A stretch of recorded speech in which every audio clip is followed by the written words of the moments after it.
Hey, it's MK, and I am back with another May I Scraplift You, and today I am scraplifting Paula Cooper. I absolutely fell in love with that background and how she did it, and then I started pulling out supplies and wrapping my head around it, so I wanted to show you guys I'm doing a fun and funky photo shoot with my husband of a bag of M&Ms that I bought, and I went for all of my Cocoa Vanilla products. So I have a totally rad ephemera pack that I have left over, a legendary pack that is kind of mixed with some Boys Rules stuff, and then some random Boys Rules stuff in this little cellophane bag, or I don't know if that's cellophane. No, cellophane's the clear stuff. This is weird.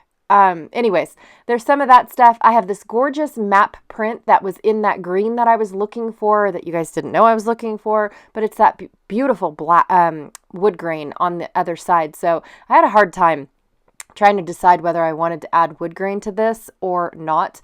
I might use the fun moments for my title, but I'm not really sure because she doesn't really have a title at all on this layout, so maybe I won't either. And then from Boys Rule, I'm going to use this light blue paper. I also have the cardstock sheet, or what is left over of this sheet. I'm gonna have to say Boys Rule was my favorite, and it was probably because of the green. I got a piece of Starshine, or U Rock paper. This one's the Starshine. This was gifted to me by Sandy at the retreat, so I was super stoked to have that. And I was debating about fussy cutting out some of those stars, so we will see what's going on. And for my background, I picked out this ombre paper that goes from green to the blue, and it is from the Happiness collection. So I did quite a good mix of all the things with these collections and stuff, and I was just looking over the other side, seeing what I might be missing if I do use that entire piece of paper. So, all right, I'm going to go and cut up this paper, and ta-da, here it is. I can't tell you guys. About the third row in, I was like, what was I thinking?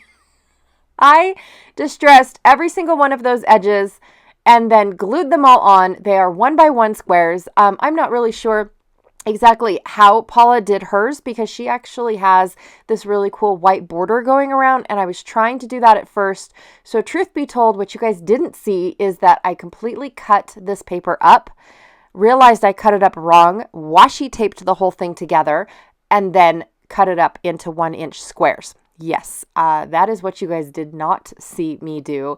And I have to tell you guys that this took over 2 days. Well, no, it took 2 days to do. So the first day was nothing but the background. And then I came back to it the next morning, and it went together like, wow, super fast. Okay, so because my two photos aren't exactly the same size, I forgot which mat I cut for which photo, so had to change it up. And then I'm just distressing all the edges. I figured that since the background was all distressed, then everything else needed to be distressed too. And I wasn't quite sure how I was going to put this map piece on just yet. Now, it doesn't look like a map piece. It looks like a big blob of mixed media green piece, but it was a map at one point in time. In fact, the other corner that I didn't use was quite orange, so that's going to be kind of cool on another layout.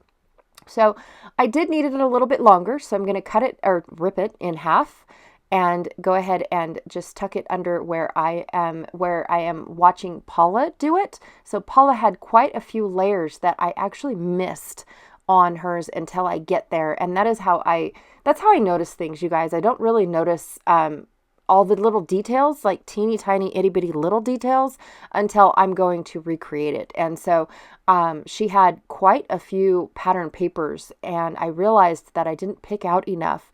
So I'm going to use this frame as one of those pattern papers that she also used. And unfortunately, the way that my frame is, I don't put them in the exact same spots as how Paula ended up putting hers. But that's okay. In the end, it's my layout, and I'm not going to be able to mimic every little thing that she does. I don't have the same embellishments as her or anything. So, and I am not doing, it took me until I did the layout to realize that hers was very monochromatic. I had no idea, you guys. All I saw was that beautiful background and her small little cluster in the bottom right. And I was just in love with this layout. And then it's not until I go to make it when, like I said, I realize things about the layout. So even though mine's not monochromatic, I did, bring in the blues and the greens. I still feel like I accomplished recreating her layout, and I absolutely love it. Would I do it again? Yes, I would. Even though that background was, oh my gosh, what was I thinking background? I still love it in the end. Now, I do know that at the end, by the time I got done sewing all the way, the first go around, permanently putting my squares down, my squares were falling all over the place.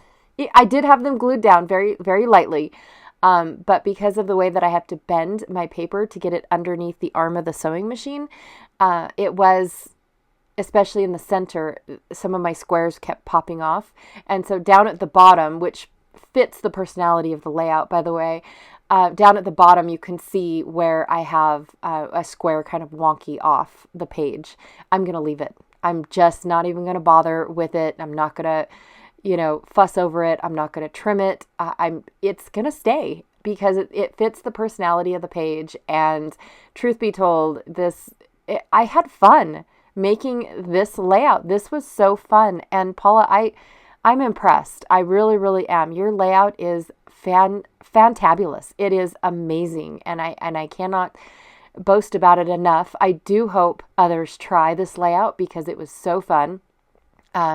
Cutting up this piece of paper and creating this background and giving it so much texture. I enjoyed it very much. Okay, so I'm taking all of my little elements, just trying to figure out where they are going again, based off of where Paula has hers.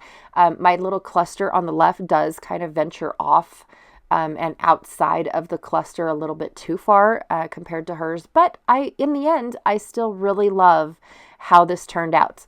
And that is it. I did pass on the large title that I was going to do.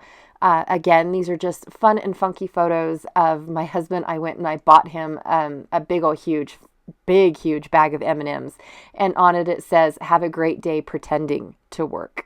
Because we are always teasing ourselves because we love our jobs so much. It's almost like they pay us to go have fun.